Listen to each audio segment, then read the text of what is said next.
Magandang umaga, narito ating tropical cyclone update kay Bagyong Doming. Si Bagyong Doming ay patuloy na lumalayo sa ating bansa, pero nanatili pa rin nasa loob ng ating Philippine Area of Responsibility.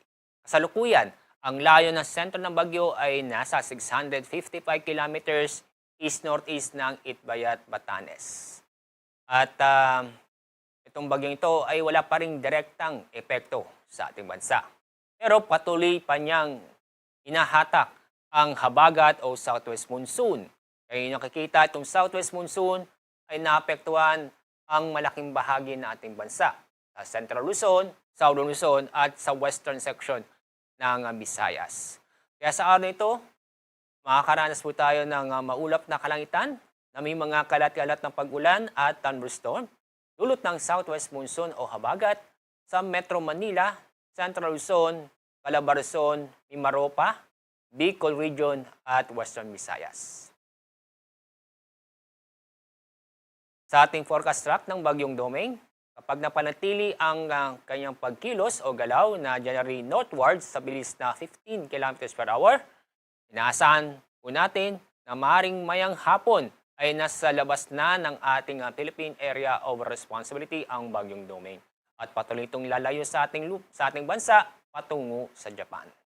Pero itong southwest monsoon ay patuloy o inaasahang magtatagal ang epekto nito sa ating bansa, lalong-lalo na sa Luzon at sa western section ng Visayas sa susunod ng 2 hanggang 3 araw. Kaya, ngayong araw dahil sa southwest monsoon, inaasahan ang tamtaman hanggang sa malakas na pag-ulan sa Palawan at sa Occidental Mindoro. Bukas, araw ng Martes, meron pa rin tayong nakikitang tamtaman hanggang sa malalakas na pag-ulan sa Palawan, Occidental Mindoro at sa Bataan. Pagdating naman ng Miyerkules, June 3, dahil sa southwest monsoon, makakaranas ng tamtaman hanggang sa malakas na pag-ulan sa Zambales at Bataan. Kaya paalala po namin sa ating mga kababayan sa mga nabanggit na lugar, mag-ingat at maging alerto dahil sa mga pag-ulan ito na posibleng magdulot ng pagbaha o pagguho ng lupa.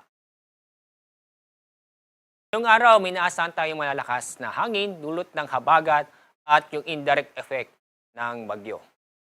Ngayong araw ay ang mga lugar na makakaranas ng malalakas na hangin ay sa Batanes, Buyan Islands, Metro Manila, Calabarzon, Mimaropa, Bicol Region, Panay Island at Negros Occidental.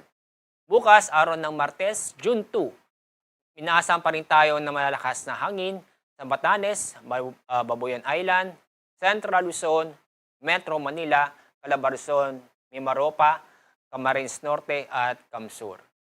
Araw ng Miyerkules, June 3, inaasahan pa rin ang malalakas na hangin sa Ilocos Sur, La Union, Pangasinan, Isabela, buong Central Luzon, Metro Manila, Calabarzon, Mimaropa, Cam Norte at Cam Sur. Yan po ang ating update sa bagyong ating binabantayan, si Bagyong Doming.